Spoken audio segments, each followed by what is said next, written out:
Hello friends, आप लोगों को स्वागत है कैम्ब्रिज ऑनलाइन क्लासेस में। तो हमने लाया है आप लोगों के लिए, खासकर 10th वालों के लिए, संस्कृत बुक पीयूषम, जिसका सेकंड चैप्टर का नाम है पाटलिपुत्र वैभव। पाटलिपुत्र वैभव इसी के वीवीआई ऑब्जेक्टिव के बारे में देखेंगे, जो कि एग्जाम की दृष्टि से महत्वपूर्ण है। तो आ जाते हैं हम चैप्टर पर।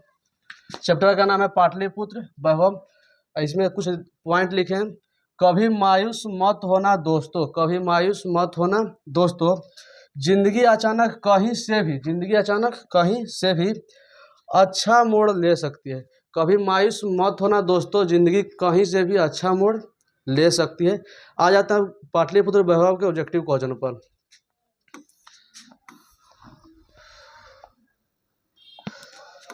इसमें पहला क्वेश्चन दिया है पाटलिपुत्र वैभव में कि गोल घर कहाँ है। गोल घर कहाँ है?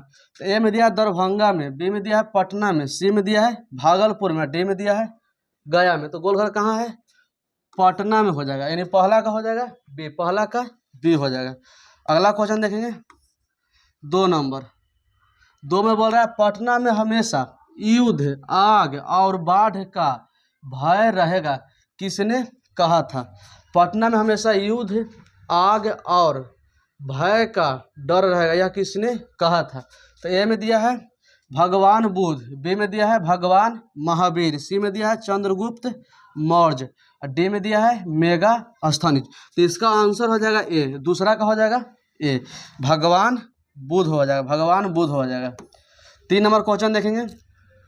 3 में बोल रहा है पाटलिपुत्र पटना के नाम से कब प्रसिद्ध हुआ? पाटलिपुत्र पटना के नाम से कब प्रसिद्ध हुआ? तो ए में दिया है भगवान बुद्ध के समय में, बी में दिया है मुगल काल में, सी में दिया है मध्य काल में, डी में दिया है अंग्रेजों के शासन काल में। तो इसका आंसर हो जाएगा डी हो जाएगा, तीसरा का हो जाएगा डी, अंग्रेजों के शासन काल में। अगला क्वेश्चन देखेंगे 3 के बाद 4 नंबर। 4 में बोल रहा है पाटलिपुत्र नगर में क्या प्रसिद्ध है? पाटलिपुत्र नगर में क्या प्रसिद्ध है? तो ए में दिया है ताजमहल, बी में दिया है गोलघर, सी में दिया है राजमहल, और डी में दिया है जल मीनार। तो इसका आंसर कौन हो जाएगा? 4 का बी हो जाएगा, 4 का हो जाएगा बी, गोलघर। 4 का बी हो जाएगा गोलघर। 4 के बाद देखेंगे 5 नंबर क्वेश्चन। पाटलिपुत्र का नामांतर क्या है? पाटलिपुत्र का नामांतर क्या है? तो ए में दिया है कुसुमपुर, बी में दिया है माधवपुर, सी में दिया है राघवपुर, डी में दिया है तक्षशिला। तो इसका आंसर हो जाएगा ए, पाटलिपुत्र का नामांतर क्या है? पाटलिपुत्र का नामांतर क्या हो जाएगा? इसका आंसर कुसुमपुर हो जाएगा, यानी 5 का हो जाएगा ए, 5 का ए हो जाएगा। 5 के बाद देखेंगे 6 नंबर क्वेश्चन। 6 में बोल रहा है पाटलिपुत्र वैभवम पाठ में किस नगर का वर्णन है? पाटलिपुत्र वैभवम पाठ में किस नगर का वर्णन है? तो ए में दिया है आरा, बी में दिया है पाटलिपुत्र, सी में दिया है बोधगया, डी में दिया है राजगृह। तो 6 का आंसर कौन हो जाएगा? 6 का हो जाएगा बी, पाटलिपुत्र वैभवम पाठ में पाटलिपुत्र का ही वर्णन किया गया है, पाटलिपुत्र का ही वर्णन किया गया है। 6 के बाद देखेंगे 7 नंबर क्वेश्चन। 7 में बोल रहा है पाटलिपुत्र किस प्रांत की राजधानी है? पाटलिपुत्र किस प्रांत की राजधानी है? तो ए में दिया है बिहार, बी में दिया है केरल, सी में दिया है झारखंड, और डी में दिया है पश्चिम बंगाल। तो इसका आंसर हो जाएगा ए हो जाएगा, 7 का हो जाएगा ए, बिहार की। पाटलिपुत्र किस प्रांत की राजधानी है? बिहार की हो जाएगा, यानी 7 का हो जाएगा ए। 7 के बाद देखेंगे अगला क्वेश्चन 8 नंबर। 8 में बोल रहा है पाटलिग्राम भविष्य में किस नाम से विख्यात हुआ? पाटलिग्राम था, भविष्य में किस नाम से विख्यात हुआ? तो ए में दिया है भागलपुर, बी में दिया है चंपारण, सी में दिया है रांची, और डी में दिया है पाटलिपुत्र। तो पाटलिग्राम भविष्य में किस नाम से विख्यात हुआ? पाटलिग्राम से हो जाएगा, पाटलिपुत्र हो जाएगा, यानी पाटलिग्राम का हो जाएगा आंसर पाटलिपुत्र। तो 8 का हो जाएगा डी, 8 का डी हो जाएगा। अगला देखेंगे 8 के बाद 9 नंबर क्वेश्चन देखेंगे। 9 में बोल रहा है कि पाटलिपुत्र शब्द किस पुष्पों के पुतलिका रचना को आश्रय मानकर प्रचलित किया? तो ए में दिया है कदम्ब पुष्पो, बी में दिया है शीरीष पुष्पो, सी में दिया है पाटल पुष्प, डी में दिया है इनमें से कोई नहीं। तो इसका आंसर कुछ हो जाएगा 9 का हो जाएगा सी, पाटल पुष्पो, पाटल पुष्पो हो जाएगा। 9 के बाद देखेंगे 10 नंबर क्वेश्चन। 10 में बोल रहा है किसके काल में पाटलिपुत्र का अधिक समृद्धि हुई, किसके काल में पाटलिपुत्र का अधिक समृद्धि हुई। तो ए में दिया है चंद्रगुप्त मौर्य काल में, चंद्रगुप्त मौर्य काल में। बी में दिया है अशोक काल में। सी में दिया है बुध काल में। डी में दिया है मुगल वंश काल में। तो इसका आंसर हो जाएगा कौन चीज, ए हो जाएगा। 10 का हो जाएगा ए चंद्रगुप्त मौर्य काल में।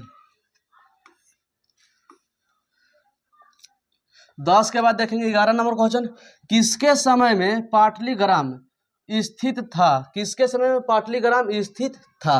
तो ए में दिया है मौर्य काल में।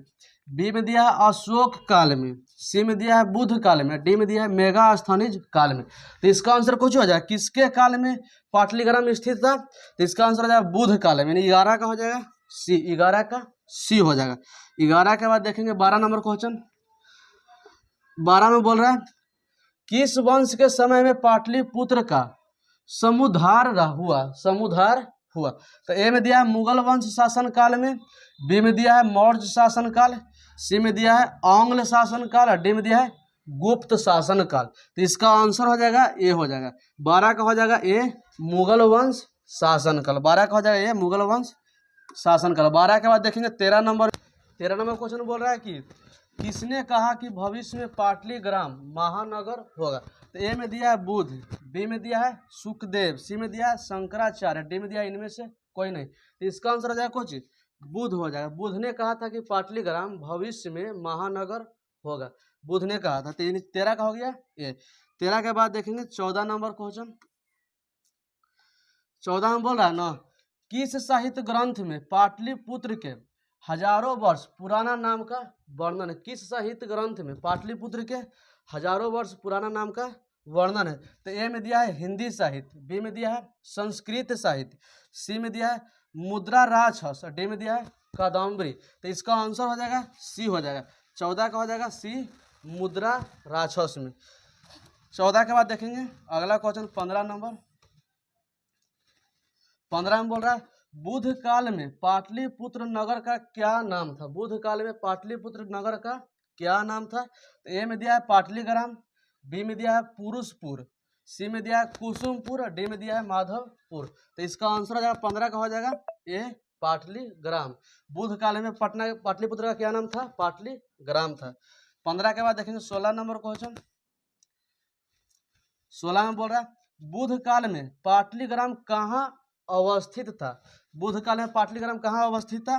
तो ए में दिया है गंगा नदी के किनारे। बी में दिया है यमुना नदी के किनारे। सी में दिया है सरयू नदी के किनारे। डी में दिया है सोन नदी के किनारे। तो इसका आंसर हो जाएगा कौन, 16 का हो जाएगा ए गंगा नदी के किनारे। 16 के बाद देखेंगे 17 नंबर क्वेश्चन। 17 में बोल रहा है यूनान का कौन सा राजदूत अपने संस्मरण में पाटलिपुत्र का वर्णन किया है। यूनान का कौन सा राजदूत था जो अपने संस्मरण में पाटलिपुत्र का वर्णन किया। तो ए में दिया है फाहियान। बी में दिया है हेनसोंग। सी में दिया है इत्सिंग। डी में दिया है मेगा अस्थानिज। तो 17 का हो जाएगा डी मेगा अस्थानिज हो जाएगा। 17 का डी हो जाएगा मेगा अस्थानिज। 17 के बाद 18 नंबर देखेंगे। 18 में बोल रहा है मध्यकाल में पाटलिपुत्र किस नाम से जाना जाता था। मध्यकाल में पाटलिपुत्र किस नाम से जाना जाता था। तो ए में दिया है पटना। बी में दिया है कुसुमपुर। सी में दिया है चंपारण। डी में दिया है पुष्पपुर। तो 18 का हो जाएगा ए मध्यकाल में पाटलिपुत्र पटना नाम से जाना जाता था। 18 के बाद देखेंगे 19 नंबर क्वेश्चन। 19 में बोल रहा है सरस्वती का कुल गृह कौन सा महानगर था। सरस्वती का कुल गृह कौन सा नगर था। तो ए में दिया है भागलपुर। बी में दिया है नालंदा।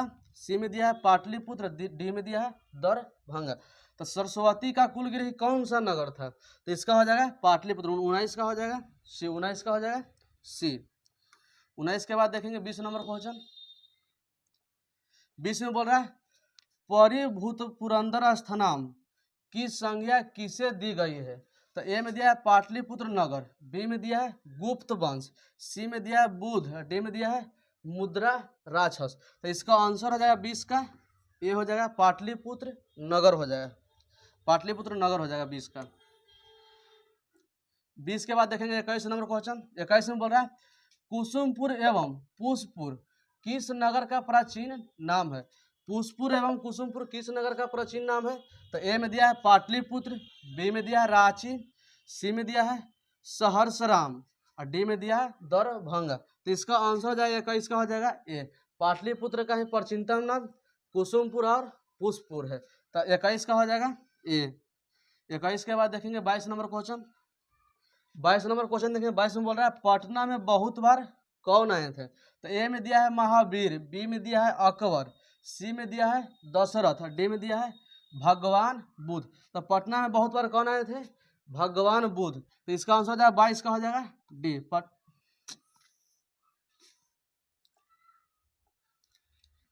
22 नंबर क्वेश्चन देखिए। 22 में बोल रहा है ना पटना में बहुत बार कौन आए थे? तो ए में दिया है महावीर, बी में दिया है अकबर, सी में दिया है दशरथ और डी में दिया है भगवान बुद्ध। तो पटना में बहुत बार कौन आए थे? भगवान बुद्ध आए थे। तो 20 का हो जाएगा डी। 20 का हो जाएगा डी, भगवान बुद्ध हो जाएगा। 20 बोल दिए, 22 बोल दिए। 22 नंबर क्वेश्चन देखिए। 22 में बोल रहा है ना कि पटना में बहुत बार कौन आए थे? तो ए में दिया है महावीर, बी में दिया है अकबर, सी में दिया है दशरथ, डी में दिया है भगवान बुद्ध। तो भगवान बुद्ध हैं जो पटना में बहुत बार आए थे, यानी 22 का आंसर कौन हो जाएगा? भगवान बुद्ध हो जाएगा। 4-5 बार गलती हो गया इसमें। कभी कॉलम में लेते हैं तो कभी डू नोट लिखा जाता है।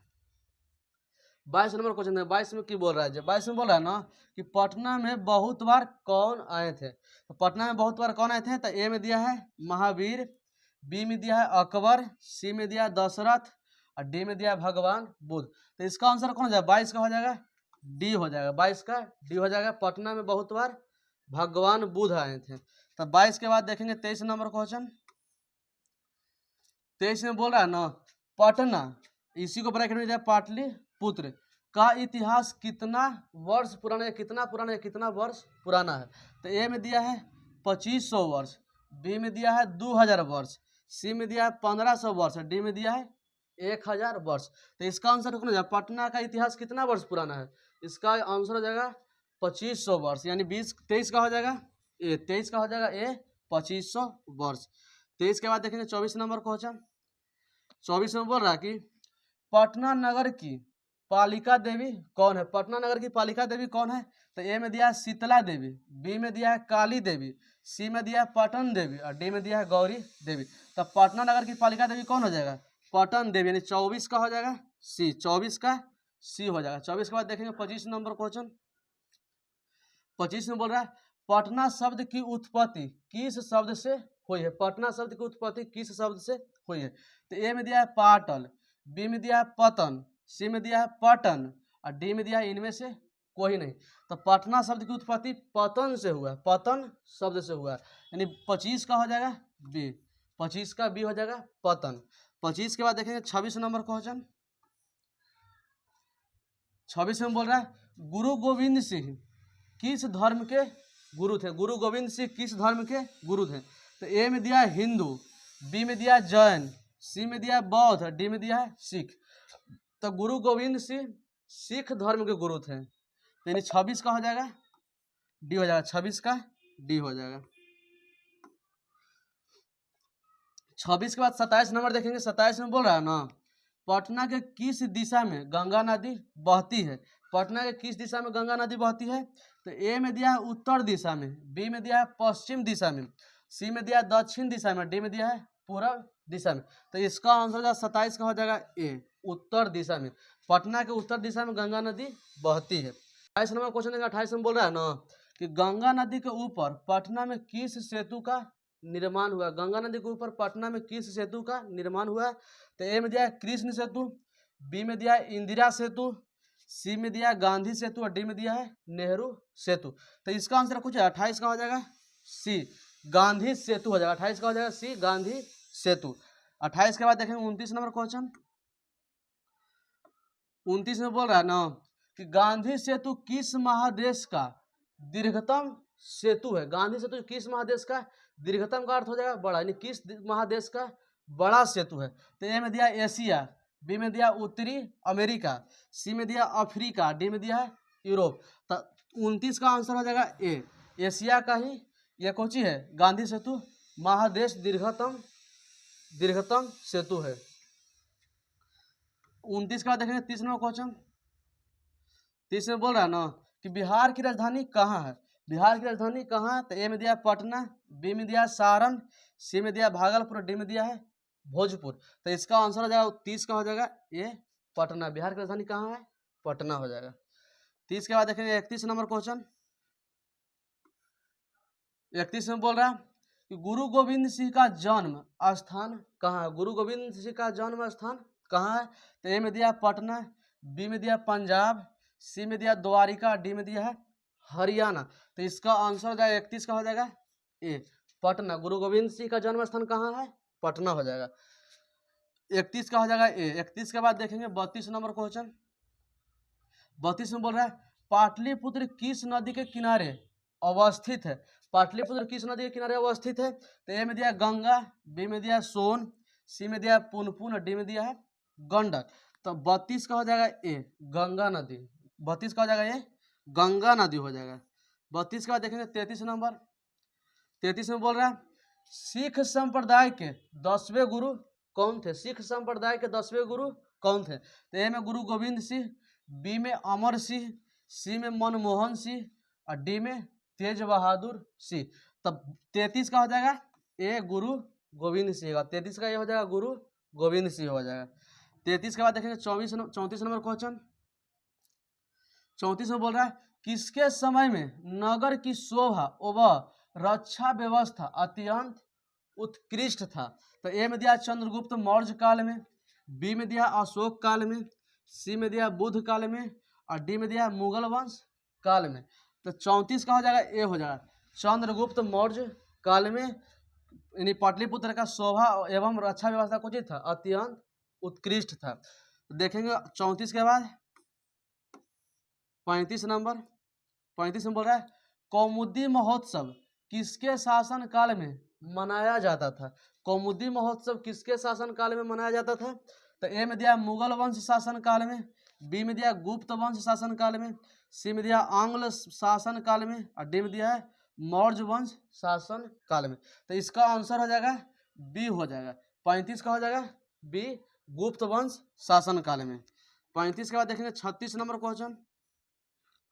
36 में बोल रहा है कौमुदी महोत्सव किस ऋतु में मनाया जाता था, कौमुदी महोत्सव किस ऋतु में मनाया जाता था, तो ए में दिया बसंत ऋतु में, बी में दिया वर्षा ऋतु में, सी में दिया ग्रीष्म ऋतु में, डी में दिया है शरद ऋतु में। तो कौमुदी महोत्सव शरद ऋतु में मनाया जाता था, यानी 36 का हो जाएगा डी। 36 का हो जाएगा डी। 36 के बाद देखेंगे 37 नंबर क्वेश्चन। 37 में बोल रहा है कूटनीतम काव्य के कवि कौन है, कूटनीतम काव्य के कवि कौन है, तो ए में दिया राजशेखर, बी में दिया दामोदर गुप्त, सी में दिया है विशाखा दंत और डी में दिया है कालिदास। तो 37 का हो जाएगा बी हो जाएगा दामोदर गुप्त हो जाएगा। कूटनीतम काव्य के रचनाकार कौन है, दामोदर गुप्त। 37 के बाद देखेंगे 38 नंबर क्वेश्चन। 38 में बोल रहा है गुरु गोविंद सिंह का जन्म स्थान किस नाम से प्रसिद्ध है, गुरु गोविंद सिंह का जन्म स्थान किस नाम से प्रसिद्ध है, तो ए में दिया गुरुग्राम, बी में दिया गुरुद्वारा, सी में दिया गुरुगांव और डी में दिया गुरु घर। तो 38 का हो जाएगा बी गुरुद्वारा नाम से प्रसिद्ध है। 38 का देखेंगे 39 नंबर क्वेश्चन। 39 में बोल रहा है यूनान का राजदूत कौन था, यूनान का राजदूत कौन था, तो ए में दिया फाहियान, बी में दिया हेनसोंग, सी में दिया मेगास्थनीज, डी में दिया है इतिसिंह। तो यूनान का राजदूत कौन था, मेगास्थनीज था, यानी 39 का हो जाएगा सी। 39 का हो जाएगा सी। 39 के बाद देखेंगे 40 नंबर क्वेश्चन। 40 में बोल रहा है राजशेखर की रचना कौन सी है, राजशेखर की रचना इसमें कौन सी है, तो ए में दिया काव्य मीमांसा, बी में दिया कूटनीतम और सी में दिया मुद्रा राक्षस और डी में दिया यात्रा संस्मरण। तो इसका आंसर राजशेखर की रचना कौन है इसमें, काव्य मीमांसा, यानी 40 का हो जाएगा ये, 40 का ये हो जाएगा। 40 का बाद 41 नंबर देखेंगे। 41 में बोल रहा है ना पुरंदर का पर्यायवाची कौन है, पुरंदर का पर्याय कौन है, तो ए में दिया है इंद्र, बी में दिया शिव, सी में दिया है महीधर और डी में दिया है सरस्वती। तो पुरंदर का पर्याय कौन है? इंद्र हो जाएगा, यानी 41 का हो जाएगा ए, 41 का ए हो जाएगा। 41 के बाद देखेंगे अगला 42 नंबर क्वेश्चन। 42 में बोल रहा है कि दामोदर गुप्त का निम्न में कौन सा ग्रंथ है? इसमें कौन है जो दामोदर गुप्त का ग्रंथ है? तो ए में दिया कूटनिम्नतम, बी में दिया काव्य मीमांसा, सी में दिया मित्र लाभ और डी में दिया कौमुदी। तो इसका आंसर कौन जाएगा? 42 का हो जाएगा ए, कूटनिम्नतम हो जाएगा, कूटनीतम हो जाएगा। 42 का देखेंगे 43 नंबर क्वेश्चन। 43 में बोल रहा है नगर के समीप किसका बहुत सा उत्पादन होता था? नगर के समीप किसका बहुत सा उत्पादन होता था?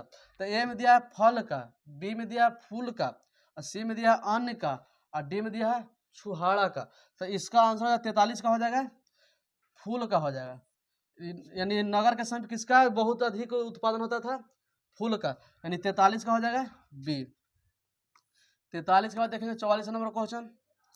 44 में बोल रहा है गुप्त शासन काल में कौन महोत्सव अत्यंत प्रचलित था? गुप्त शासन काल में कौन सा महोत्सव था जो अत्यंत प्रचलित था? तो ए में दिया होलिकोत्सव, बी में दिया दुर्गा पूजा, सी में दिया कौमुदी महोत्सव और डी में दिया है वसंत उत्सव। तो इसका आंसर हो जाएगा 44 का हो जाएगा ए, कौमुदी महोत्सव हो जाएगा।